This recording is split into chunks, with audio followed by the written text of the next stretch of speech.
At exactly 7 a.m. the garage door rumbled open and sunlight hit my windshield like a spotlight waiting for the curtain to rise on another miserable act. I was late already and praying the universe would just let me leave the house for once without a disaster. But there it was again. Karen's pearl-white BMW blocking my driveway like a bouncer at a nightclub. I hit the horn twice and then a third time. No movement. I leaned out the window and shouted toward her front door. Nothing. For the 5th time this month, I was trapped in my own garage because my neighbor thought her spa appointment was more important than the laws of physics or basic decency. It would have been hilarious if it weren't the reason I lost a paying client last week. The worst part, she knew. She absolutely knew. She even smirked the last time I confronted her, and said, "Oh, relax, it's not like I'm stealing your car, just borrowing the space for a minute." A minute that regularly lasted hours. This was the moment I decided that if no one else was going to do something about it, I would. And I would do it in a way she'd never forget. My neighborhood was the kind of place where everyone owned matching mailboxes and the grass height was more regulated than public utilities. At first glance it looked perfect. But beneath the surface it was ruled by the HOA, and Karen was on the board like a queen with a clipboard and a frozen yogurt addiction. She had a short blonde bob that bounced with every passive-aggressive step and wore pastel athletic wear like it was armor. You'd think someone who spent their mornings at Pilates and their evenings complaining about decorative gnomes wouldn't have time to ruin lives, but Karen made it her full-time mission. The first time she blocked my driveway, I chalked it up to a mistake. Maybe her driveway was full. Maybe she was expecting a delivery. But by the third time it became a pattern. I tried reasoning with her, calmly asking her to leave the front of my garage open. She said she'd keep it in mind. Then she filed a noise complaint against me for revving my engine too loud at 8 a.m. That same day I found an HOA warning letter tucked into my mailbox claiming that my garage paint violated the neighborhood's earth tone policy. My garage was gray. The same gray it had been since the house was built. The same gray as 5 other garages on the same street. But apparently mine stood out just enough for Karen's wrath. Over the next few weeks her parking habits got worse. Sometimes she'd double park if her friends came over, leaving her BMW in front of my garage and her guest's car on the curb. Other times she'd block half of my driveway and claim I had enough room to squeeze past. I almost scratched my car twice trying to do just that. My security camera footage started to look like a montage of a sitcom where the punchline was always me getting boxed in by a luxury car and fuming in my driver's seat. One morning I approached her again after missing an important Zoom meeting. I wasn't yelling, I wasn't being aggressive, I just asked her why she kept parking there, and she rolled her eyes and said, "Well, maybe you should adjust your schedule around mine, I have yoga at 9. That's when it hit me. She wasn't just inconsiderate. She was deliberate. She was doing it because she could. And because no one had ever stood up to her in a way that mattered. I tried going through the proper channels. I contacted the HOA president, who offered nothing but a polite email saying he'd look into it. Days passed. Karen blocked me again. I wrote a formal complaint. 2 weeks later I received a response not from the HOA president but from Karen herself, written on official letterhead, dismissing my claim due to insufficient evidence and suggesting I park my car on the street if it's that important. She also included a fine for unauthorized motion lights above my garage. It became clear that not only was Karen abusing her power, she was shielding herself behind the HOA to do it. I started speaking to neighbors. One of them, a sweet elderly veteran named Mr. Henderson, told me Karen once tried to get his pickup truck towed because she said it was too blue for the community aesthetic. Another neighbor confessed she had been fined for having wind chimes that were too musical, whatever that meant. Karen was terrorizing the entire block under the guise of order, and it was time someone returned the favor. That night I sat in my kitchen staring at a blueprint of my driveway with a stack of HOA letters piled beside me. My friend Marcus, a contractor who owed me a favor, dropped by to return a ladder. I vented to him about the Karen chaos, and he chuckled and said, "Too bad you can't just brick her in one day." And that's when the idea took root. What if I did? Not literally, of course. I wasn't about to damage her property. But what if I could block her car in legally, ethically, and most importantly dramatically? I started drafting a plan. First I needed proof. Real indisputable proof. I installed high-resolution cameras that covered the entire length of my driveway. I made sure to log every time her car was parked there, every timestamp, every exit, every excuse. I even pretended to chat with her on the sidewalk while recording the conversation on my phone. She laughed and told me she had a special arrangement with the HOA so she didn't have to follow certain rules. That was the moment I smiled, not outwardly but in the kind of way you do when you know the trap is set and the mouse is already nibbling the cheese. By week 3 my documentation was airtight. I had video-audio written complaints, ignored fines, forged documents, and a pattern of behavior that would make any court shake its head.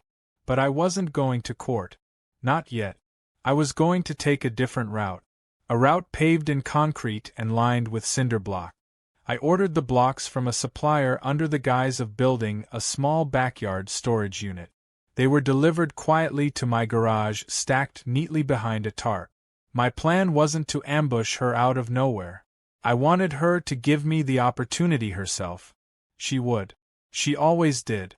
And when she did, she'd find out that the rules she bent for herself were about to snap right back in her face. Because this time when she parked in front of my garage, she wouldn't just be inconveniencing me. She'd be sealing her car into its own concrete punishment. And no HOA badge, clipboard, or latte in the world was going to save her from it. The morning after I set my plan in motion started like any other. A cold coffee in hand, inbox filled with junk, and the familiar sense of dread as I peeked through the blinds to see if Karen's BMW was once again parked across my garage. It wasn't. Not yet. But I knew it was only a matter of time. Karen was a creature of habit and entitlement. She'd show up like clockwork the moment her overpriced spa opened its doors, or when she had to pick up her gourmet meal kit. I needed her to block me one more time. Just once. But in the meantime, I decided to tighten every screw of my plan until it was bulletproof. I spent the morning reviewing all my footage. Karen's car parked across my garage 12 times in the last 30 days. 8 of those instances showed her walking out of her house in full view of the camera, clearly aware that her car was in my way. In 3 of those clips she waved at the camera like it was her personal fan club. The last clip showed her actually smirking as she got into her car while I stood in my garage doorway, unable to leave for work. That one, I made sure to highlight in the folder titled, Evidence of Malice. I also compiled screenshots of the HOA correspondence where she dismissed my complaint, along with that ridiculous fine for motion lights. Then I reached out to Mr. Henderson and the 2 other neighbors who had confided in me. Each of them agreed to provide statements, not legal affidavits, just written notes detailing their encounters with Karen. One even included a screenshot of a Venmo charge Karen had sent for neighborhood curb repair that no one remembered authorizing. That was gold. I didn't just want revenge. I wanted a case so clean that even the HOA board couldn't pretend it was just a petty neighbor dispute. Later that afternoon, I decided to walk the neighborhood. I knocked on a few more doors. Some neighbors were hesitant, not wanting to get involved. But the moment I said Karen's name, eyes rolled, heads shook, and the stories started pouring out. One woman said Karen once complained to animal control because her cat walked across Karen's lawn. Another man said Karen filed a report because his daughter drew chalk art on their driveway and it was visible from the street. These weren't minor annoyances. This was a pattern of someone who believed she could weaponize the HOA to serve her ego. I returned home with a deeper understanding of what I was really dealing with. Karen wasn't just annoying. She was tyrannical in a way that only suburban power could allow. Her control wasn't enforced with threat. It was suffocation by regulation. And worst of all, no one had ever challenged her in a way that stuck. They either gave up or moved away. But I wasn't going anywhere. The blocks were still stacked neatly in my garage, hidden under the tarp. The camera batteries were fresh, the recording devices synced, and the stage was set. 3 more days passed with no sign of her car. I was beginning to wonder if she somehow caught wind of what I was planning.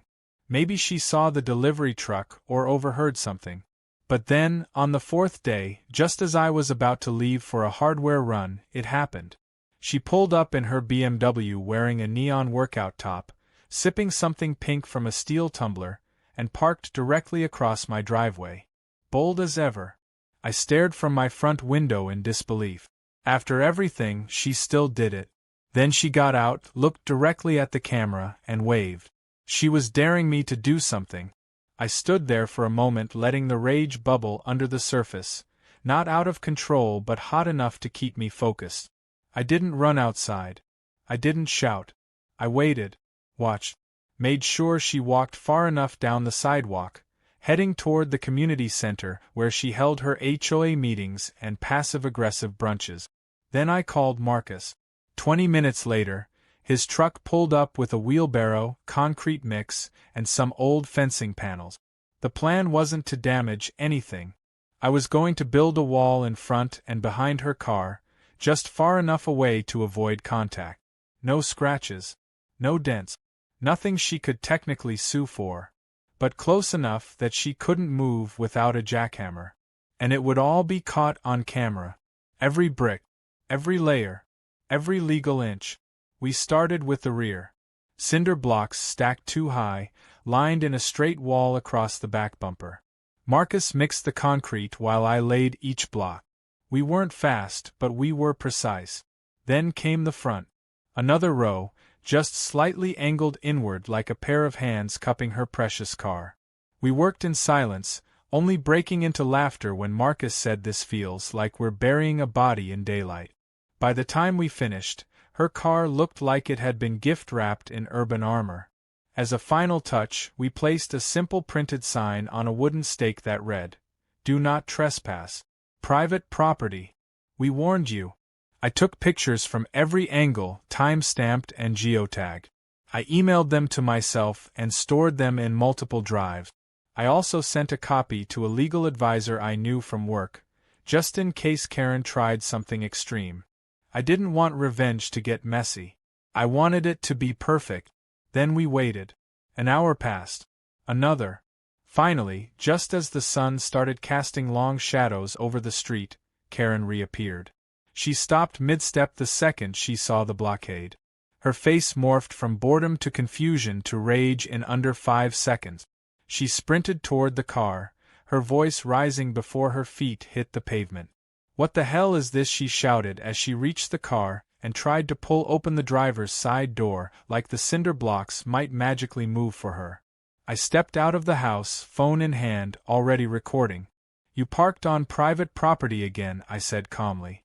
And after multiple warnings and documented violations, I decided to protect my space. She screamed something about HOA authority and illegal actions.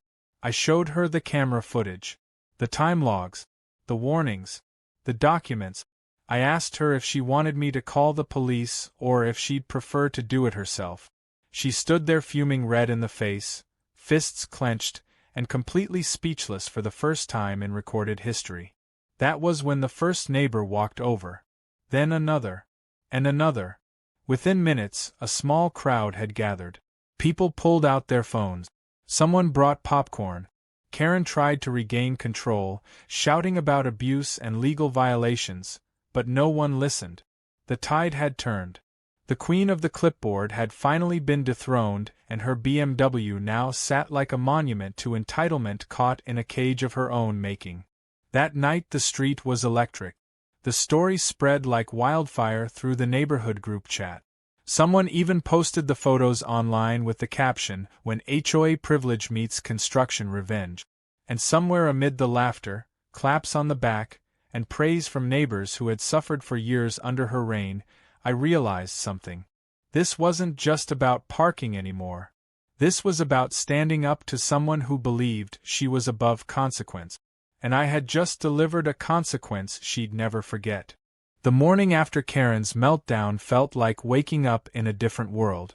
I brewed my coffee and opened the blinds to find her BMW still caged in its concrete prison, sunlight glinting off the hood like it was on display in some absurd suburban museum. The silence outside was more satisfying than I expected. No engine revving, no honking, no screeching phone calls being made from her front lawn. Just the dull, heavy quiet of someone finally learning they weren't invincible. It had only been 12 hours, but the ripple effect had already started. My phone buzzed nonstop with messages from neighbors congratulating me. One even offered to buy the leftover cinder blocks as a souvenir. I stepped outside mid-morning and was immediately met by Marcus, who'd returned to check on the structure. He brought donuts, which felt oddly ceremonial, like we were visiting a sacred site. We stood there in front of the car, sipping coffee and chewing quietly as we inspected our handiwork. Karen's car was completely unharmed, not a single scratch or speck of dust on it, but it might as well have been welded into the earth. Her front tires were a solid 4 inches from the forward wall. There was no way to reverse, no way to pull forward, and even if she thought about climbing out and pushing it inch by inch, the angle and tight space would have made it impossible without professional help. At around 10:30, the sound of rapid footsteps announced her arrival. She marched down the street, phone clutched in her hand like a weapon. Her hair was frazzled, and she was still in what looked like the same outfit from the day before. She stopped when she saw Marcus, and her eyes narrowed as if trying to choose who to verbally assault first. I could see her mentally calculating the situation, looking for a crack in the wall or a legal loophole she could scream into submission. But she had nothing. She raised her phone and began filming. Look at this. This is harassment. This is destruction of property. This is going on the HOA record and the police will be here any minute. I kept my voice steady and calm, knowing that everyone on the block was likely watching from their windows. Karen, the car is not damaged. It's on my property. The blocks are not touching your vehicle, and you parked here without permission again. After numerous written warnings. You can film all you want, but I've got hours of video evidence and witness statements to back this up. She barked a laugh and spun around as a squad car pulled up, sirens off but lights flashing lazily. 2 officers stepped out. Karen practically ran toward them like a child tattling to her parent. She launched into her speech, pointing at the blocks, pointing at me, calling it vandalism, public endangerment, emotional distress. I watched the officers' expressions grow increasingly neutral, then confused, then mildly amused. They turned to me, and I handed over the file I'd prepared, neatly printed with timestamps, pictures, video stills, and HOA emails. The taller officer thumbed through the pages, whistled low, and nodded. Looks like you've done your homework. This is the guy who's been complaining about you blocking his garage, right? Karen's face twisted. That's irrelevant. He constructed a wall around my car. That's malicious intent. Ma'am, one of the officers replied, if what's in this documentation is true, then you've repeatedly parked on private property despite formal warnings. As far as we can tell, this man hasn't broken any laws. He hasn't touched your vehicle. He hasn't defaced it. He just boxed it in. Karen began to protest again, but the second officer cut her off. Ma'am, we recommend you call a tow company or a contractor if you want the blocks moved. But legally, there's nothing here we can act on. She stood there speechless, blinking in disbelief. The officers offered a polite nod and left. Karen didn't say another word. She just stormed back toward her house, her shoulders stiff with rage, her phone still recording but pointed at nothing. The rest of the day played out like a neighborhood festival. People walked past casually pretending to admire the sky but obviously glancing at the trapped BMW. Someone brought lawn chairs and set them up across the street. Another neighbor handed out lemonade like it was a school bake sale. Kids rode their bikes in lazy loops, peeking at the car and giggling when Karen wasn't around. But the real moment of triumph came that evening. A Reddit post went viral. One of the neighbors had uploaded the photo of the BMW surrounded by blocks along with a short caption that read "Karen met her match today." Within hours, the post exploded with comments. Some applauded the legal genius of the move. Others shared similar HOA horror stories. Memes started flooding in. One even edited the photo to make the car look like it was part of a medieval fortress. By the time I checked my phone at midnight, the post had reached the front page. Someone even claimed to be a producer for a reality web show asking if they could use the footage. I declined but knew the story was out there now. Karen wasn't just the tyrant of our cul-de-sac anymore. She was internet famous for all the wrong reasons. The next morning, her husband finally appeared. Until then he had been a ghost, rarely seen and never heard. He approached me in a surprisingly respectful tone, asking if we could de-escalate the situation. I told him I would gladly remove the blocks if Karen signed a written agreement promising to never park in front of my garage again and to formally withdraw all the false HOA warnings issued against me and 2 other neighbors. He promised to talk to her. But that conversation never happened, because that afternoon, the HOA board sent out an emergency meeting notice. Someone, no one said who, but we all knew, had leaked the video compilation I submitted to the HOA lawyer. Karen's abuses weren't just petty anymore. They were potentially actionable. Fake fines, forged documents, and the misuse of her board position. As the meeting approached, Karen's car remained locked in its stone cage. She refused to speak to anyone. The tension in the neighborhood shifted from amusement to anticipation. Everyone wanted to know how far this would go. Was it just about a parking spot, or was this the beginning of the end for the woman who had ruled our streets with a pastel iron fist? When I showed up at the meeting hall that evening, it was packed. People who hadn't attended HOA meetings in years were present. Karen sat at the head of the table, her face pale but defiant. The board president stood awkwardly, clearing his throat as he announced that a formal review of Karen's actions was underway. Then he turned to me and asked me to present my case. I stood calmly, handed out copies of my documentation, and walked the board through every step. No yelling, no theatrics, just facts, videos, emails, timelines. When I finished, the room was silent. Then someone clapped. Then another. And another. Karen stood abruptly and stormed out without a word. And in that moment I knew it wasn't just the car that was trapped. It was her entire house of cards. And it was all beginning to fall. The meeting ended with more than just murmurs. The moment Karen stormed out of the HOA hall, leaving behind her untouched folder of rebuttals and accusations, the board turned to each other with expressions that finally looked like shame, not fear. For the longest time, they'd let Karen bully them into silence, into complicity. But the evidence I laid out was undeniable, not just in its quantity but in its precision.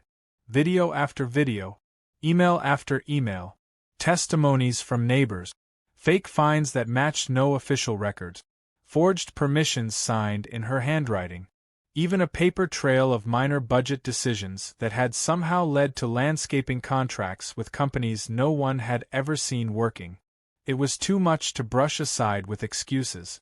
The board president, a man named Clark who always wore sweater vests like armor against responsibility, called for a closed session vote.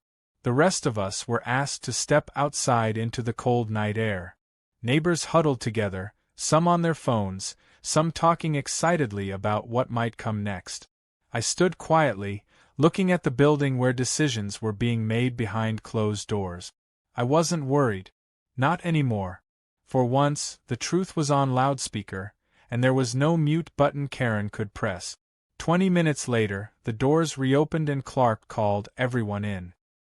His face was flushed, and though he looked reluctant, his voice was steady when he announced that Karen was being temporarily suspended from all HOA-related duties pending a full audit. Effective immediately, she would have no authority to issue notices, fines, or speak on behalf of the board. A murmur of shock and stifled cheers spread through the room. It wasn't a full victory, but it was the first crack in her fortress. Outside, people shook my hand and patted my shoulder like I'd just won a championship. I tried to deflect the praise. It wasn't just me. It was every neighbor she'd harassed who finally stepped up. Still, they looked at me differently now. Not just as the guy with the trapped garage, but as someone who stood up when it counted. Karen, on the other hand, stayed invisible for the next 48 hours. Her BMW remained boxed in. She didn't attempt to move it, didn't try to knock on my door, didn't even appear at her own house. Her husband came and went quietly, eyes down, looking more embarrassed than angry. The silence was a kind of music I hadn't realized I needed. Then, just when the neighborhood had started to settle into the new normal, the second shockwave hit. An email went out from one of the other HOA members, a woman named Farah, who had always seemed like Karen's second-in-command but now was clearly flipping sides. The email contained a detailed report compiled by a retired accountant from the block, a soft-spoken man named Nolan who usually stayed out of neighborhood politics. He had volunteered to do an informal audit of the HOA's financials after hearing about the forged fines. What he uncovered was stunning. Over the past 2 years, Karen had quietly redirected community funds into services that either didn't exist or were grossly inflated. A $2,000 invoice for ornamental shrubs that never arrived. A $1,500 payment to a security firm that had no record of employment. Even a charge for pressure washing the clubhouse roof during a week when it had rained every day. And in several places, her signature approving those payments was found. The HOA board was blindsided. They had trusted her to handle operations because she was loud, forceful, and seemed to care. Now they saw it clearly. She didn't care about the community. She cared about control. The evidence was forwarded to the HOA's legal advisor, and an emergency meeting was called again. This time not just for suspension, but for permanent removal and potential legal action. Karen finally surfaced the morning of the meeting. She appeared on her front lawn, disheveled but trying to play the victim. She walked to her car and glared at the cinder block enclosure, as if the walls themselves mocked her fall from power. Then she did something we hadn't expected. She started yelling. Not at me this time, but at everyone, anyone. Screaming about betrayal, how she had sacrificed for the community, how we were ungrateful. She demanded the blocks be removed immediately, threatening lawsuits, jail time, defamation. But the threats no longer landed. People stood on their lawns, watching, not reacting. One neighbor, a dad with a toddler on his hip, shook his head and walked back inside. Another just laughed and took a sip from his coffee. The crowd had turned. Karen didn't have an army anymore. At the meeting that night, the board voted unanimously to strip Karen of her position. She wasn't present. Her seat was empty, like a throne abandoned in a rush. The board also passed several new amendments, including one that required all fines and notices to be reviewed by at least 3 board members before issuance. It was the first major change in years. I was invited to speak at the end of the meeting. I kept it short. I thanked the neighbors for their courage, for their honesty. I reminded them this wasn't about revenge. It was about fairness, about living in a place where no one felt powerless in front of their own home. The aftermath came fast. The HOA attorney sent Karen a formal demand for repayment of the misused funds. A civil suit was filed on behalf of the HOA, and several residents considered joining as co-plaintiffs for the fines and harassment they'd endured. Karen's husband stopped showing up altogether. A for sale sign went up on their lawn within the week. The BMW remained trapped. Not because I wouldn't move the blocks, but because Karen refused to ask. She would rather be stuck in silence than admit she was wrong. Someone placed pink flamingos around the car one morning.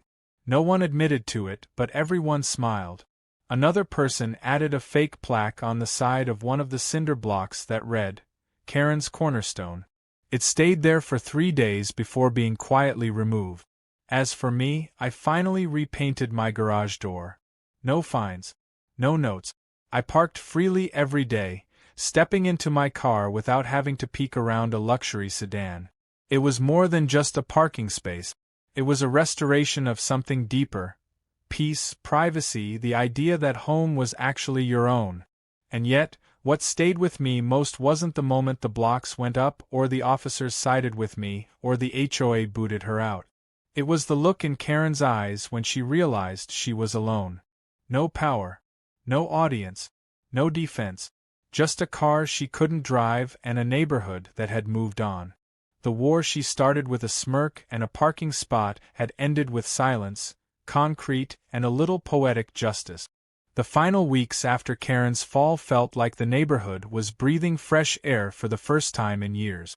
It wasn't just about the quiet, although that was noticeable too. No more confrontations at the mailbox. No more hostile stares from across the lawn. No more fake citations tucked under windshields or aggressive HOA reminder notes scotch-taped to garage doors. It was like someone had removed a weight none of us knew we were carrying until it was gone. And at the center of that relief stood her BMW, still imprisoned behind perfectly aligned cinder blocks like a relic from a dethroned regime. It had become less of a car and more of a monument, an unintentional art installation about entitlement and consequences. I finally removed the blocks 2 weeks after the HOA officially stripped Karen of her position. There wasn't a dramatic ceremony. I just walked out early one Saturday morning, dismantled the structure, and stacked the blocks neatly to the side. Not for her, but for me. I'd made my point. I didn't need the visual anymore. The real victory had already been sealed. Karen never came out to watch. She must have known it was happening. She had a clear view from her upstairs window. But she didn't so much as open the curtains. That silence said more than any argument could. The humiliation was complete. Soon after, the for sale sign that had been tentatively staked in her lawn was joined by an open house flyer. But hardly anyone came. Word had spread not just through the neighborhood but beyond. Thanks to the viral Reddit post, Karen had become a recognizable name online. The kind of HOA tyrant people joked about at dinner parties. She tried to take the post down through multiple copyright complaints, but they were all denied. It had been shared and reposted so many times across platforms that it became a digital ghost she could never shake. The phrase cinder block justice had become a meme. I even saw it on a t-shirt once at a hardware store. Meanwhile, the HOA began transforming. With Karen gone and the fear she wielded diffused, the other board members finally found their voices. Clark resigned a month after the vote, citing stress and personal reasons, though it was clear he just didn't want to be reminded of how long he'd enabled Karen. Farah stepped up as interim president and immediately started drafting new bylaws that made it nearly impossible for a single member to wield unchecked authority. One of those proposals included term limit. Another required quarterly reviews with community input.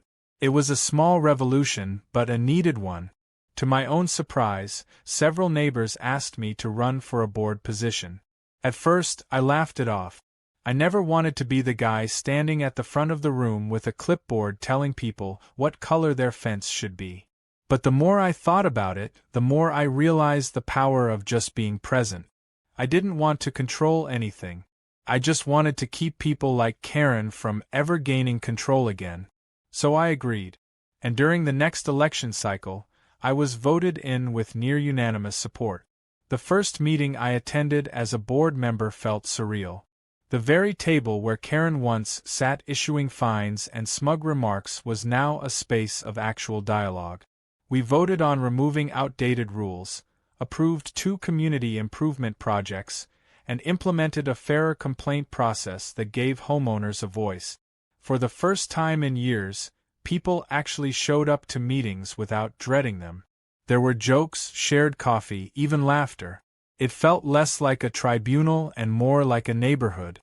Karen's departure came quietly one Tuesday morning. A moving truck arrived just after sunrise and was gone before noon. No goodbye. No explanations. Just a hollow house left behind and a car finally missing from its infamous parking spot. Someone rang my doorbell around midday.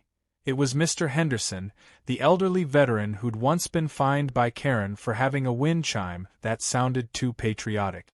He handed me a paper-wrapped package with a nod. "Thought you should have this," he said. Inside was one of the cinder blocks I had used, but it had been painted gold and mounted on a small wooden base.